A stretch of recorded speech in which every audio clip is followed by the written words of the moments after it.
அனைவருக்கும் வணக்கம்.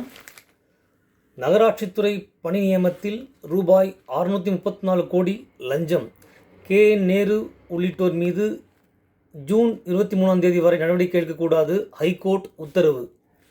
நகராட்சி நிர்வாகத்துறை பணி நியமனத்தின் ரூபாய் 634 கோடி லஞ்சம் பெற்றதாக தொடரப்பட்ட வழக்கின் அடிப்படையில் திரு நேரு உள்ளிட்டோர் மீது வருகின்ற 23 வரை நடவடிக்கை எதுவும் எடுக்கக்கூடாது என்று சென்னை ஹைகோர்ட் உத்தரவிட்டுள்ளது.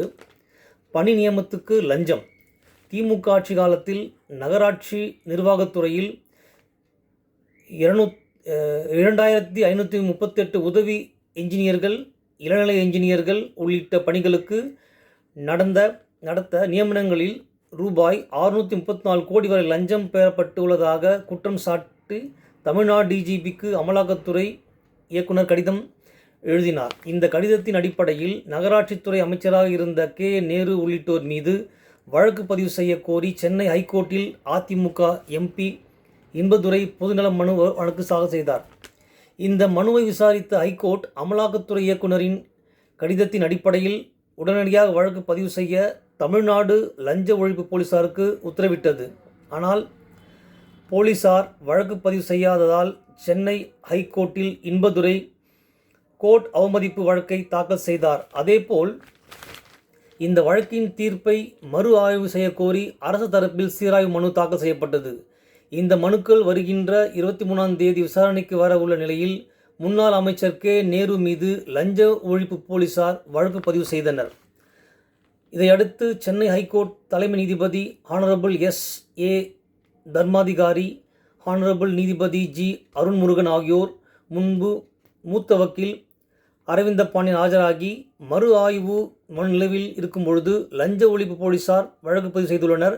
இதற்கு முன்பு திமுக ஆட்சி காலத்தில் அட்வொகேட் ஜெனரலாக இருந்த PS ராமன் ஆய்வு மனுக்கள், கோர்ட் அவமதிப்பு வழக்கு மனுக்கள் மீதான விசாரணை வரும் வரை எந்த நடவடிக்கையும் எடுக்க மாட்டோம் என்று இந்த ஹைகோர்ட்டில் ஏற்கனவே உத்தரவாதம் அளித்திருந்தார் என்றார். அதற்கு நீதிபதிகள், அட்வொகேட் ஜெனரல் ஏற்கனவே உத்தரவாதம் அளித்த பின்னர் போலீசார் எப்படி இதுபோல் நடவடிக்கை எடுத்தனர் என்ற கேள்வி எழுப்பினர். அரசு தரப்பில் ஆஜரான அட்வொகேட் ஜெனரல் விஜயநாராயணன், நகராட்சி பணி நியமனங்களில் கோடிக்கணக்கில் முறைகேடு நடந்துள்ளன. அமலாக்கத்துறை அதிகாரப்பூர்வமாக அனுப்பிய கடிதத்தின் அடிப்படையில் முன்னாள் அமைச்சரான நேரு உள்ளிட்டோர் மீது லஞ்ச ஒழிப்பு போலீசார் நேற்று காலையில் வழக்கு பதிவு செய்தனர். ஆனால் அந்த வழக்கில் முதல் தகவல் அறிக்கை FIR தற்போது என்னிடம் இல்லை. முன்னாள் அட்வொகேட் ஜெனரல் இந்த ஹைகோர்ட்டுக்கு அளித்த உத்தரவாதம் குறித்த விவரம் எனக்கு தெரியாது. வழக்கு பதிவு செய்ய வேண்டும் என்ற இந்த ஹைகோர்ட் உத்தரவுக்கு தடை எதுவும் இதுவரை இல்லாததால் அந்த உத்தரவின் அடிப்படையிலேயே போலீசார் வழக்கு பதிவு செய்துள்ளனர் என்றனர்.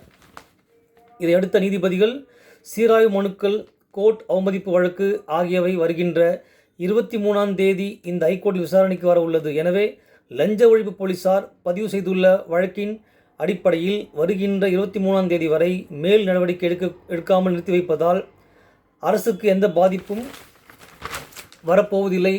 முன்னாள் அட்வொகேட் ஜெனரல் அளித்த உத்தரவாதத்தின் அடிப்படையிலும் தற்போது பதிவு செய்துள்ள வழக்கின் அடிப்படையிலும் எந்த ஒரு நபர் மீதும் வருகின்ற 23 வரை போலீசார் நடவடிக்கை எதுவும் எடுக்கக்கூடாது. அனைத்து வழக்குகளையும் வருகின்ற 23 விசாரணைக்கு எடுத்துக்கொள்ளப்படும் என்று உத்தரவிட்டார். இதுதான் முன்னாள் அமைச்சர் நேருவினுடைய வழக்கினுடைய ஸ்டேட்டஸ் அப்டேட். நன்றி, வணக்கம்.